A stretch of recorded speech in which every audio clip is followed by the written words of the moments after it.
Suatu ketika dia disewa untuk mengabadikan momen di acara pernikahan temannya. Awalnya dia sangat serius mengabadikan setiap sesi pernikahan, mengatur lensa kameranya untuk tetap berfokus kepada para mempelai. Hingga di tengah proses pernikahan, sang fotografer kehilangan fokus. Sang fotografer melihat ada sesuatu yang menarik. Para pelayan acara sedang menyediakan makanan, dan tuan rumah sudah mempersilakan kepada tamu undangan untuk makan. Mendengar perutnya yang sudah keroncongan, dia berkata dalam hatinya, "Aduh, lapar nih. Capek juga foto-foto di wedding si Alvin. Anggap aja nama temannya si Alvin ya. Makan dulu lah." Begitu banyak makanan yang melesat di depannya. Udang saus padang, ayam bakar. Sampai dia lupa tujuan dia berada di tempat itu untuk tetap fokus dengan lensa kameranya yang harus mengabadikan momen penting temannya itu. Saudara, saya ingin bertanya kepada setiap kita, apa yang mengisi pikiranmu saat kamu bangun pagi? Tugas kuliah kah? Atau mimpi pelayanan di masa depan? Atau malah justru notifikasi HP? Saudara, kita hidup di tengah dunia yang penuh gangguan media sosial, tuntutan akademik, tekanan pelayanan, ekspektasi keluarga, harapan-harapan dari orang tua, bahkan perbandingan diam-diam dengan sesama rekan sepelayanan. Di tengah semua itu, tidak jarang Kristus yang seharusnya menjadi pusat hidup justru bergeser ke pinggiran. Sebagai mahasiswa teologi, kita mungkin merasa sudah dekat dengan Tuhan karena belajar firman setiap hari dan merasa dengan melakukan semua aktivitas kampus, saat teduh, belajar teologi, sama dengan kita sedang berfokus kepada Kristus. Tetapi apakah demikian? Sudahkah kita benar-benar fokus kepada Kristus? Saudara, mari kita masuk di dalam poin pertama, yaitu berpusat pada Kristus. Saudara, mari kita melihat sedikit latar belakang tentang surat ini. Surat Kolose ditulis oleh Rasul Paulus kepada jemaat di Kolose.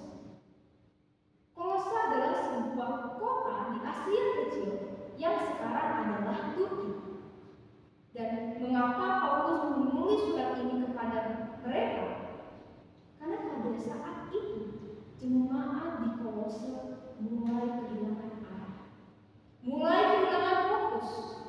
Mereka terjebak dalam kesesatan tentang legaisme, kembali percaya pada kepintaran, penyembahan malaikat, bahkan mempercayai ajaran lokal yang dimana terjadinya pencampuran ajaran Kristen dan filsafat. Maka Paulus menulis surat ini untuk meluruskan ajaran sesat yang mulai mempengaruhi jemaat. Saudara, sekarang kita kembali ke dalam teks Alkitab. Di ayat pertama dibuka dengan kata "karena itu". Karena itu merupakan kata penghubung dengan paragraf sebelumnya. Secara khusus kata penghubung ini menunjukkan kembali pada pasal 2 ayat 12 sampai 13. Paulus tidak hanya mengatakan jemaat Kolose telah bebas dari kuasa-kuasa, namun juga secara positif menegaskan keadaan mereka yang telah dibangkitkan bersama Kristus. Keadaan inilah yang menjadi dasar untuk hidup taat kepada Kristus. Bukan hanya jemaat di Kolose, tetapi begitu juga dengan kita yang telah dibangkitkan bersama dengan Kristus. Kita yang telah dibangkitkan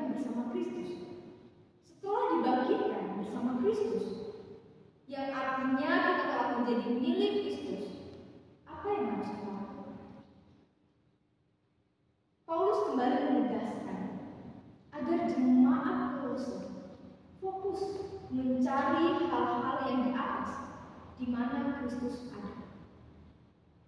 Saudara, apa artinya mencari atau carilah hal-hal yang di atas? Kita coba perlahan melihat dari kata carilah. Kata ini merupakan bentuk kala kini atau present, yang berarti perintah mencari hal-hal yang di atas masih harus terus-menerus dikerjakan dalam hidup. Mencari hal-hal di atas berarti mengarahkan hidup kita sepenuhnya kepada Kristus, berfokus kepada kehendak-kehendaknya melalui perkataan dan perbuatan kita. Sekarang kita coba melihat pada ayat kedua. Dikatakan, pikirkanlah hal-hal yang di atas, bukan yang di bumi. Kita dapat melihat hal yang kontras di dalam ayat 2 ini, di mana hal-hal yang di atas dikontraskan dengan hal-hal di bumi. Dengan adanya kontrasan ini menguatkan indikasi bahwa hal-hal di atas dipahami dalam kategori etika, sedangkan dunia sebagai tempat dosa merajalela dan berkuasa. Saudara, ketika kita sudah dibangkitkan bersama Kristus, ketika kita sudah hidup menurut kehendaknya, kita sudah berfokus kepada Kristus, apa yang akan terjadi di dalam diri kita? Mari kita melihat pada ayat ketiga dan keempat.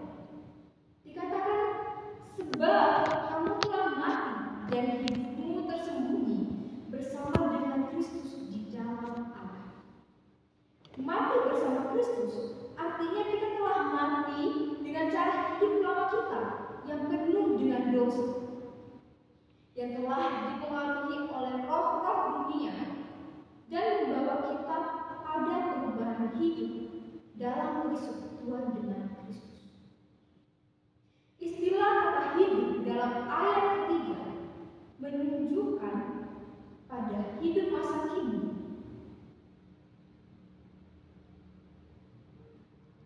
membawa kita pada perubahan hidup dalam persekutuan dengan Kristus.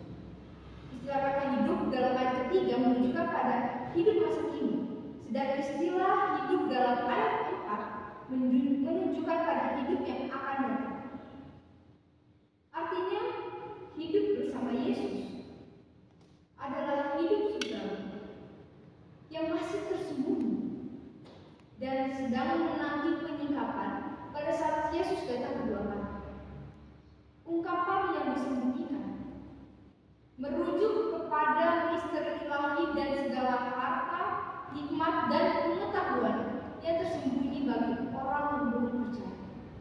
Akan tetapi, rahasia ilahi tersebut telah dinyatakan kepada orang-orang kudus. Saudara, bayangkan ada seseorang memegang kamera DSLR yang sangat canggih, lensanya mahal, resolusinya tinggi, dan fitur kameranya lengkap. Ia sedang berjalan-jalan di sekitar taman. Ia tertuju kepada satu objek, yaitu salib yang berdiri di tengah taman. Ketika dia memotret, dia kaget saat mengecek hasil fotonya. Loh, kok salibnya kok kabur? Kok tidak jelas gambarnya? Tapi rumput, daun-daun, dan bangku di taman sekitarnya, gambarnya begitu tajam dan jelas. Saudara, kenapa bisa seperti ini? Karena meskipun kameranya mahal, fokusnya salah. Ia lupa mengatur fokus pada objek utama, yaitu salib. Sebagai mahasiswa teologi, kita sedang memegang kamera yang canggih. Kita belajar bahasa Yunani, Ibrani. Kita bisa bedakan Calvinisme dan Arminianisme. Kita tahu sistematika, apologetika, misiologi, bahkan hermeneutika. Tapi kalau Yesus Kristus bukan pusat fokus kita, semua itu akan kabur, semua itu akan buruk. Kita bisa berkorban tanpa hati, melayani tanpa kasih,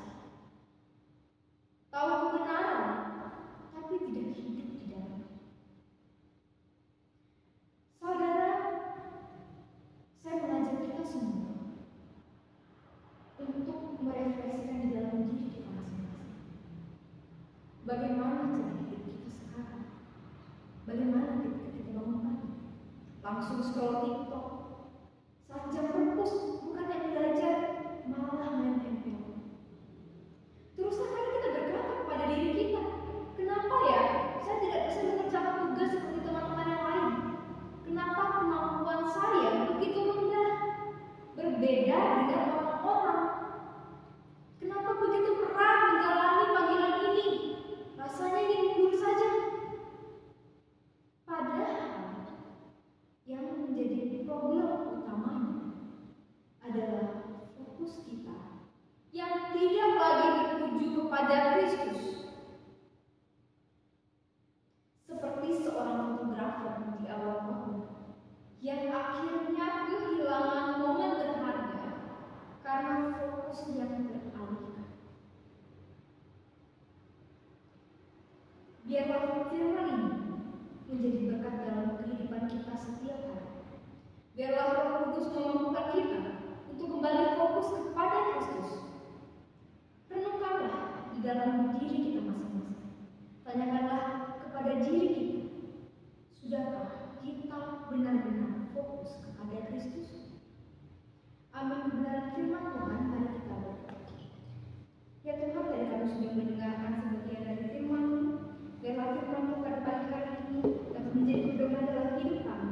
Biarlah oleh pimpinan Roh Kudus-Mu, Kau membantu kami untuk dapat hidup kembali terfokus kepada Kristus. Dalam nama Tuhan Yesus kami berdoa.